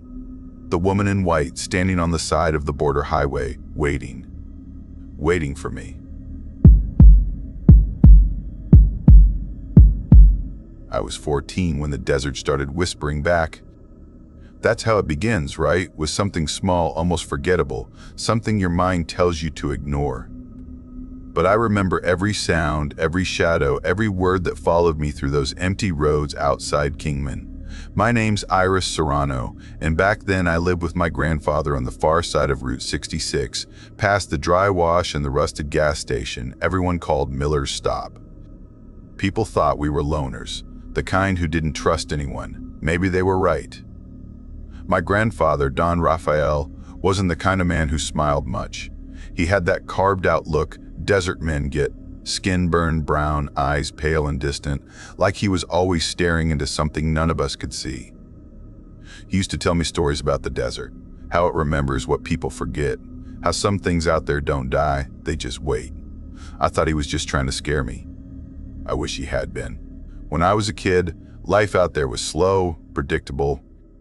We had an old horse, 2 dogs, and a handful of goats that never did much except complain at the sun. No electricity. No neighbors. Nights were long, dark, and full of that humming silence only the desert knows. Not empty, just listening. Then came the morning it all changed. It was around 5:30 a.m., when the air is still cold enough to sting your nose. I woke up to the sound of my grandfather shouting, a rare, violent sound that ripped through the quiet. I ran outside barefoot, the sand biting my skin. That's when I saw Dusty, his best horse, shaking and bleeding under the gray dawn light. 3 deep gashes ran across its back, clean and raw, as if something with knives for fingers had taken a swipe. My grandfather's face went hard. He didn't curse, didn't panic. He just stared, his jaw tight. He whispered, not to me but to himself, "It's back." I didn't understand what he meant, not yet. 2 nights later, one of our dogs, Luna, didn't come home. We found her at the edge of the wash the next morning. Her head, her skull had been split open like someone had tried to look inside. The other dog, Brutus, started acting strange after that. He refused to leave the porch, whined at every sound, even his tail stopped wagging. The desert got quiet after that. The kind of quiet that feels wrong, heavy, like the air itself doesn't want to move. At first, we blamed coyotes. But coyotes don't rip open fences or leave footprints that vanish halfway through the sand. My grandfather started sitting up at night, rifle across his lap, candlelight flickering against his face. Sometimes I'd wake around 2:17 a.m. and hear him pacing the floor, muttering in Spanish. I asked what he was waiting for. He only said, "It moves at night." It's learning. Weeks passed like that, sleep hollowed out of us both. Then one night, I woke to the sound of our horse screaming. Horses don't scream unless they see something that doesn't belong in this world. My grandfather grabbed his rifle, motioned for me to stay inside, but I followed. I had to see. The moon was full that night, pale and heavy over the ridges. Dusty was thrashing in the corral, eyes wild white.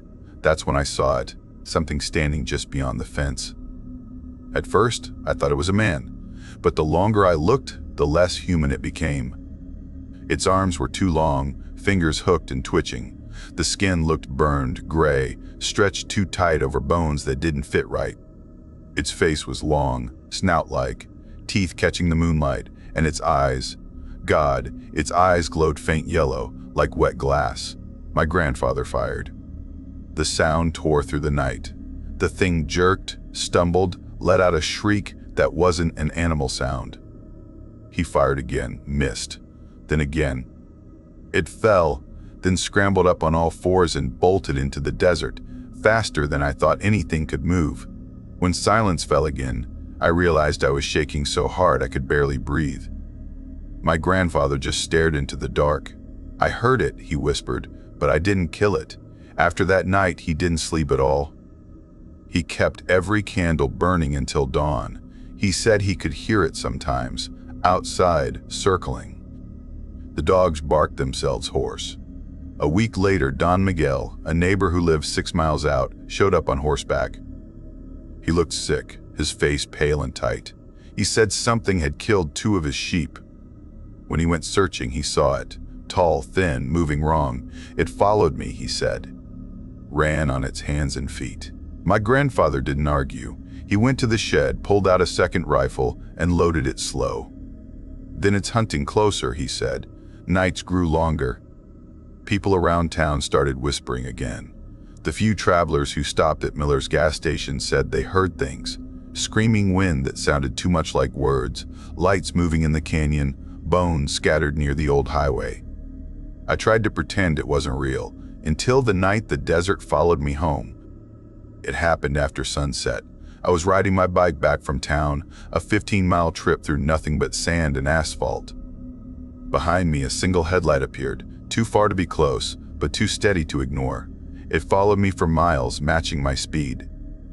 When I slowed, it slowed. When I stopped, it stopped. I thought maybe it was a car at first, until I realized. It wasn't a car. It was a single headlight, no engine noise. Just that light gliding over the road like it was floating. Then, when I finally pulled to the shoulder to let it pass, it vanished. Gone. No dust, no sound.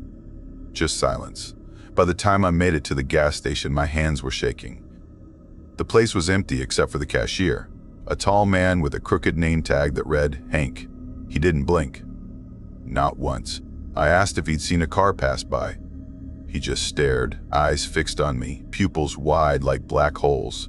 "You shouldn't ride after dark," he said finally, voice flat. "Things out there follow the lights." I left. Halfway home, I heard someone whisper my name behind me, my own voice. The exact tone, the exact words, echoing from the dark behind my bike. I didn't look back. I just pedaled until my lungs burned. When I reached home, my grandfather was waiting at the door, rifle in hand. He didn't ask why I was late, he just said, "It's Marchu now." That night, I couldn't sleep. The candles flickered, though there was no wind. Around 3:48 a.m., the dog started growling at the window. Then came the smell, rot, sulfur, wet sand, and the scratching. Slow, deliberate. Something dragging its claws across the wooden door. I reached for the lamp, but my grandfather's hand stopped me. His voice was a whisper. "If it doesn't see light, it might pass." We sat in the dark, breath tight in our throats. The scratching moved around the walls, circling. Then it stopped. A silence heavier than death settled. Then the voice came. My own voice. From outside, saying softly, "Open the door, Iris." My grandfather aimed the rifle at the sound. It laughed, a sound like dry leaves breaking. Then it was gone. We tried to leave the next day. Packed what we could into the truck. But the truck wouldn't start. Not even a click. By sunset, the air had turned strange, thick and humming, like a storm without clouds. The desert felt alive, watching. That night was the last one my grandfather ever saw. He told me to stay inside, said he'd guard the corral. I begged him not to go, but he only said, "If I don't, it will take everything." Hours passed. I heard nothing but the ticking of the old wall clock. Then, just before 1:59 a.m., came a gunshot. I ran outside barefoot, calling his name. The horse pen was empty. His rifle lay in the sand. And the tracks, those long, half-human, half-animal prints, led away into the dark, dragging something heavy. I never found him. Days turned to weeks. I stayed, afraid to leave, afraid to move. The dogs disappeared next. The goats stopped bleeding. Sometimes I'd wake to footsteps on the roof or to my name being whispered from under the floorboards. Once, while fetching water near the wash, I saw it again, crouched on the ridge. It just stood there, head tilted, eyes glowing faint yellow. I raised the lantern and it smiled, a slow, wet curl of its mouth. Then it spoke, voice cracked and dry. "You can't run, Iris. You already belong to the dark." I dropped the lantern. By the time I looked up, it was gone. That was years ago. People don't believe me now. They think I made it up. A desert ghost story for YouTube, something to keep kids awake at night. But I still live out here, near Kingman. Sometimes at night, I hear a bike engine on the highway that isn't there. Sometimes, when I stop for gas, the cashier still doesn't blink. And once in a while, just before dawn, I wake to my own voice calling me from outside the window, whispering, "Come back to the wash." The desert never forgets. And neither does what walks in it. I was 12 the first time I saw it. 2 short lines of memory that never fade, 2 lines that still make my hands tremble when I think about Winslow. Back then, my mom and I lived in a half-forgotten desert town near the edge of Winslow, Arizona. The air was always dry, the ground cracked like old skin, and the houses leaned tired against the wind as if ready to give up. People didn't come here to live, they came to disappear. My mom said she liked quiet places because the noise of the world hurt her head. I was too young to understand. She really meant she was hiding from something, maybe the past, maybe herself. Our house sat at the end of a dirt road, near a cluster of abandoned homes left from an old mining project. The government had promised to rebuild this area once, but they never did. The paint peeled from the walls like burned paper, and the air always smelled of dust, rust, and something faintly sour, like meat left too long in the heat. My mom worked nights at a diner off the highway, and I stayed with my grandmother, a woman who spoke mostly in whispers and warnings. She said the desert keeps its secrets buried, but sometimes the wind digs them back up. Across from our house was one of those abandoned homes. It had no roof on one side, and its windows were black holes. I never saw anyone go in, but sometimes at night, I'd see a faint orange light flicker inside, like someone was walking through with a candle. My grandmother called it La Sombra, the shadow. She'd cross herself every time she looked that way and mutter, "Leave the dead their home." I believed her, until one night I stopped. That night began like any other. I had fallen asleep to the hum of the swamp cooler and the faint howl of coyotes beyond the hills. Around what must have been 2:17 a.m., I woke suddenly, heart pounding, throat dry. The house was silent except for the ticking clock in the kitchen. I turned on my side, and through the small window beside my bed, I saw movement, something standing in the broken window of the house across the street. At first, I thought it was a trick of the moonlight. The wind pushed through the tall weeds, bending them back and forth, and the shadows danced. But then I realized the figure wasn't moving with the wind. It was still, too still, like it was watching me. I blinked hard, rubbed my eyes, but when I looked again, it tilted its head sideways, as if studying me. I froze. My skin crawled like something was crawling under it. Then, the light in the abandoned house flickered once, twice, and went out completely. The figure vanished. I lay there for what felt like hours before I fell back asleep, my body tight with fear. The next morning I told my mom, but she only smiled tiredly and said I had too much imagination. My grandmother didn't smile. She told me not to speak of what looks back. That phrase still sits heavy in my mind. Years passed. We moved to another part of Winslow, closer to the old school where my mom worked as a cleaner. I was 16 then. Life felt dull but safe. That comfort didn't last long. One Friday night, after cleaning the classrooms, Mom and I were the last ones in the building. The halls were long, echoing, the floors still wet from the mop. She told me to grab her keys from the teacher's lounge. I walked down the corridor, my sneakers squeaking, the smell of bleach sharp in the air.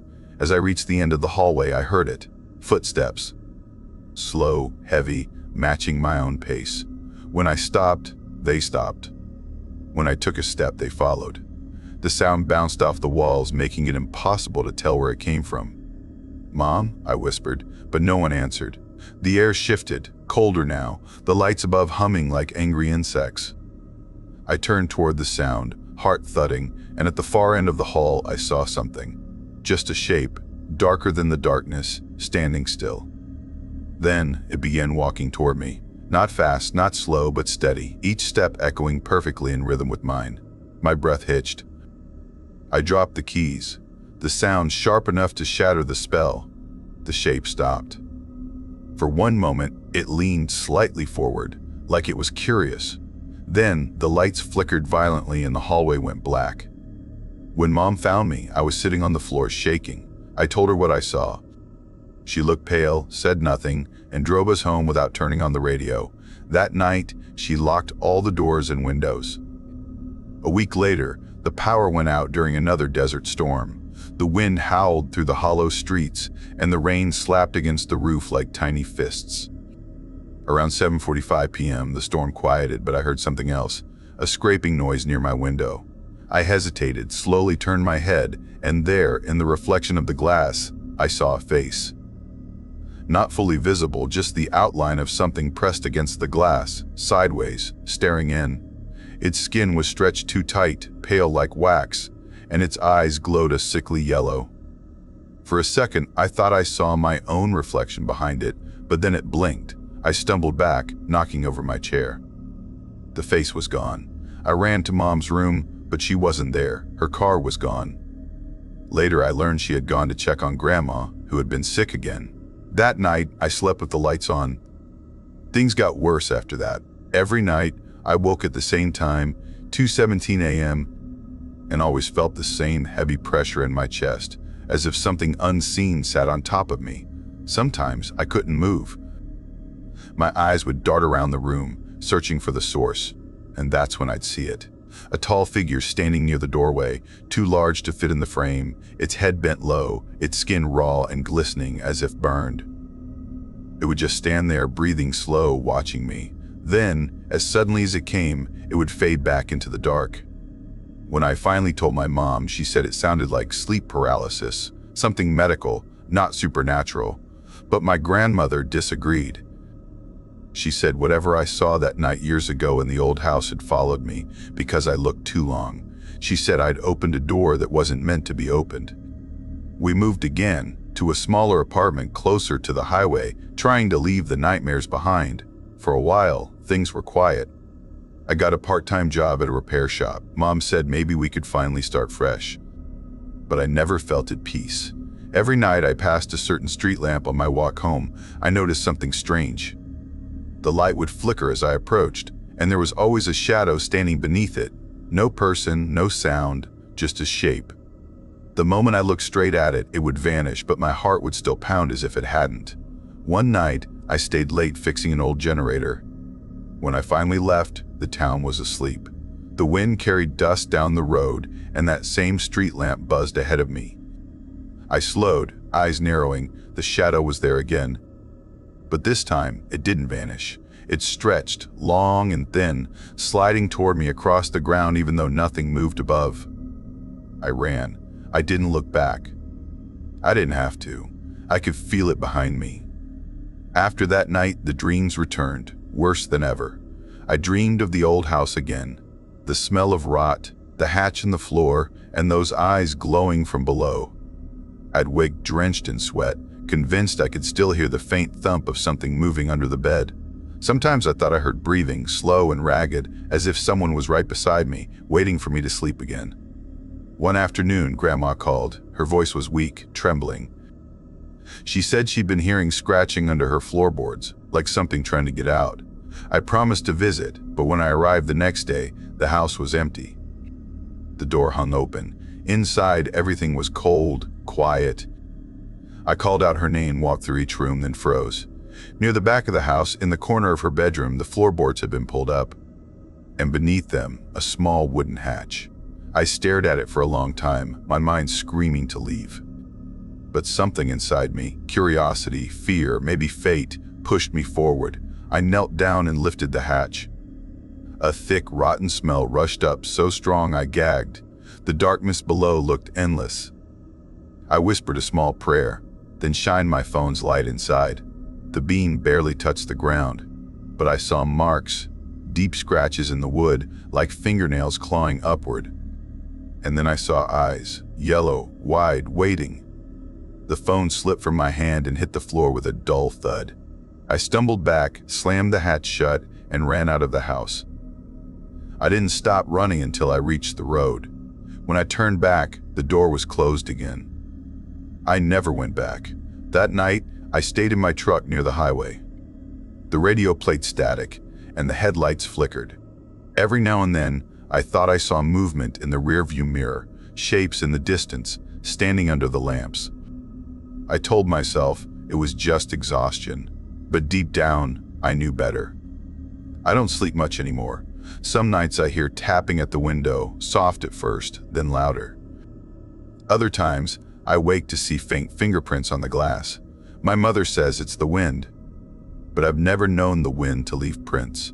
Once, around 3:04 a.m., I heard footsteps in the hall, slow, steady, like someone pacing. I grabbed the flashlight and stepped out, whispering for my mom. The light flickered as I turned the corner. No one was there. But when I shined it toward the end of the hall, the beam landed on the mirror, and for a second, I saw a reflection that wasn't mine, taller, hollow, with glowing eyes. It smiled. Now, every time I drive through Winslow and past that old neighborhood, the wind always picks up. The street lamps flicker, and the houses lean closer, as if listening. People say the town is dying.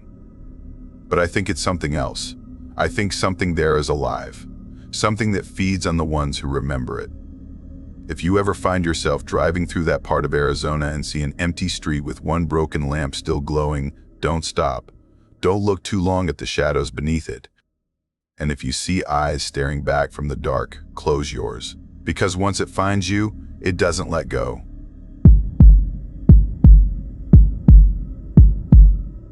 I never believed in ghosts, not really, but I swear to you, what happened in Prescott changed the way I see everything. Back then, I was just a normal college kid from Phoenix, trying to finish my journalism degree. Half Mexican, half American, I never paid much attention to my roots until my family started talking about them more. My mom especially loved reminding me that you never truly know where you belong until you spend time where your blood comes from. I used to roll my eyes at that, thinking she just wanted me to travel. But that winter, something inside me felt restless. My parents kept saying I should take a break, visit somewhere peaceful, maybe stay in the old mountain town where my great-uncle used to live, Prescott, Arizona. They said it was quiet, surrounded by pine forests and history, a place frozen in time. I wanted calm, not ghosts, so I said yes. I took a bus up the winding roads, 3 hours of fading daylight and pine shadows. Prescott appeared suddenly out of the hills, like a memory someone forgot to erase. Old buildings lined narrow streets. Their wooden signs faded from decades of sun and snow. I had booked a cheap room in an ancient place called the Copper Ridge Inn. Locals whispered it had been around since the 1920s, once a mining lodge now half abandoned. The woman at the counter looked up as I walked in. Her gray hair was pinned tight, her eyes half hidden behind cracked glasses. She checked my ID slowly and said, almost too softly, "Room 203 is available, if you're sure you want that one." I hesitated, not understanding the weight in her voice. Why wouldn't I be sure? She didn't answer, just slid the brass key across the counter. On the tag, the numbers 203 looked freshly scratched, as if someone had tried to erase them once. The hallway to my room was long and dim, the wallpaper curling at the edges. Every footstep echoed like it didn't belong to me. Room 203 was at the end, right beside a cracked window that faced the dark hills. I opened the door, the hinges groaning like they hadn't moved in years. The room smelled of dust and pine, old wood soaked in time. A small bed sat in the center, covered with a faded quilt. There was a desk near the window and a single framed photo of the hotel in its prime. The strangest thing was how cold it felt, colder than the rest of the building, like something had drained the warmth out of the air. I dropped my backpack and sat on the bed, exhausted from the trip. The mattress sagged like it was sighing under me. I turned on the lamp beside the bed, but it flickered, then steadied, the bulb glowing a pale orange. That night, around 11:45 p.m., I lay awake, listening to the old building creak. Somewhere in the distance, metal scraped faintly like a chain dragging across stone. I thought maybe it was plumbing, maybe someone outside, but the sound seemed to move, circling the building, scraping along the walls. I pulled the blanket closer, telling myself not to imagine things. But deep inside, something whispered that I wasn't imagining it. The next morning I walked into town. Prescott looked beautiful under the winter sun shop selling antiques, people drinking coffee on porches, an old museum near the square. I decided to visit it, just to write a short article for my campus blog about the town's mining past. The Prescott Heritage Museum was small but eerie, filled with life-size mannequins dressed like old miners and frontier settlers. They stood behind glass displays, their wax faces oddly detailed, too human. As I walked through the mining section, I noticed something strange. One of the mannequins, a tall man in a long coat holding a lantern, wasn't where he'd been when I first entered. He had shifted slightly, his head turned more toward the door. I froze. My eyes darted around, waiting for a hidden camera, a motion effect. Nothing. Just silence and that heavy, waxy smell. A curator walked by, an older man with a limp. He noticed me staring and said quietly, "They move sometimes, you know." The floor shifts in winter. I nodded, pretending to believe him, but his eyes didn't match his words. They looked like someone who knew. Back at the inn, I asked the desk clerk about the museum, but she just stared at me. Her lips pressed tight. Then she said, "Some things in Prescott don't stay still. You'll learn that soon." That night, I couldn't sleep. Every time I closed my eyes, I saw that mannequin's pale face turning toward me. At 2:17 a.m., I woke to a faint sound again, the dragging metal chain. It was outside, moving along the lake that sat behind the inn. I went to the window and looked out. The moonlight glimmered off the frozen water, and there, near the dock, something dark shifted. A tall silhouette standing unnaturally still. I thought it was a tree until it moved, slow, deliberate, stepping toward the water's edge. The chain sound came again, sharp and slow, scraping across the wood. I blinked, and it was gone. When I told myself it was nothing, a gust of cold air brushed the back of my neck, though the window was closed tight. I turned, and for just a moment, I thought I saw movement in the corner. The shape of a man, taller than anyone should be, standing in the dark near the desk. But when I looked again, there was nothing. I'd barely slept after that. The next day, I met a local girl named Renee at a coffee shop. She was studying folklore at the nearby college, and when I mentioned the Copper Ridge Inn, she stopped stirring her drink. "Room 2003, she asked. I nodded, surprised. She leaned closer, her voice dropping. "They say that room's cursed. Back when the place was still a lodge, a miner stayed there, Tomas Navarro. He went missing one winter night. Some say he drowned in the lake behind the inn. Others say he never left the room. And the chain?" She nodded toward the window.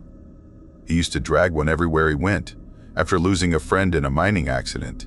Some people hear it still." I laughed weakly, but my stomach twisted.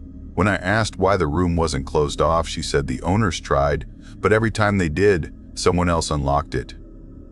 That evening, the inn felt emptier than before. I was the only guest left on the second floor. Even the light bulbs seemed dimmer. I tried reading, writing, anything to distract myself, but my thoughts kept circling the same dread. Around 1:10 a.m., the chain sound started again, closer this time, just outside my door. I froze. My breath came out shallow, visible in the cold air. The doorknob rattled once, twice, then stopped. Silence stretched so long it hurt. I thought I'd imagined it until I heard slow footsteps move away, down the hall, fading into the dark. I forced myself to open the door. The hallway was empty. But on the wooden floor, something gleamed faintly. An old rusted link of chain, small but heavy. I touched it, and it burned cold, colder than ice. I left it there. The next day, I decided to leave Prescott early. I packed my bag, heart still racing, but when I went downstairs, the clerk was gone. The front door was locked. No one answered when I called out. The clock behind the desk had stopped at 7:45 p.m., even though it was morning. A sense of wrongness crept over me. I turned to go back upstairs, and that's when I saw the photograph hanging behind the counter, the same one from my room. The old hotel staff lined up outside the Copper Ridge Inn. In the back row, one man stood taller than the rest, wearing a long coat and holding a chain in his right hand. The label underneath read Tomas Navarro, 1923. That night, I stayed locked in my room, shaking. I told myself I'd wait until daylight to break out, call the police, anything, but something in me knew daylight wouldn't help. At 2:17 a.m., I woke again. The chain sound was inside the room this time, faint but real, dragging across the floor near the bed.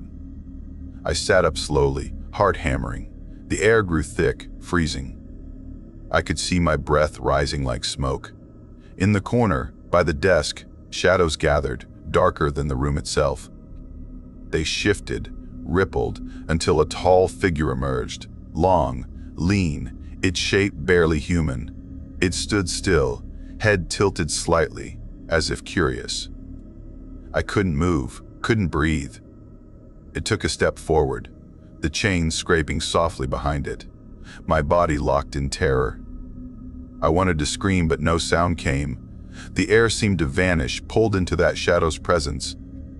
Then, just as it reached the edge of the bed, it stopped. Slowly, it raised one arm and pointed toward the floor. I followed its gesture and saw that old photograph had fallen off the wall. It lay face down, the frame cracked. When I flipped it over, the image had changed. The people were gone. Only one figure remained standing alone in front of the inn, holding the chain. The figure looked exactly like me. When I came to, it was daylight. The room was empty. The photograph was gone. My things were packed neatly beside the door, though I didn't remember doing that. I walked out, shaking, past the front desk, into the cold mountain air. The town looked the same, peaceful, ordinary. But when I passed the lake, I stopped.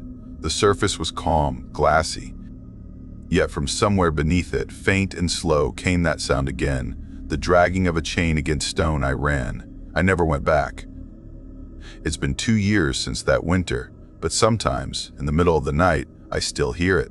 The chain scraping slowly, patiently, somewhere outside my window. And I keep wondering, when I stayed in that room, how long had it been standing there before I woke up? Watching, waiting. Because one thing I've learned since then, in Prescott, some rooms never let go of their guests, and I still have the key to room 23.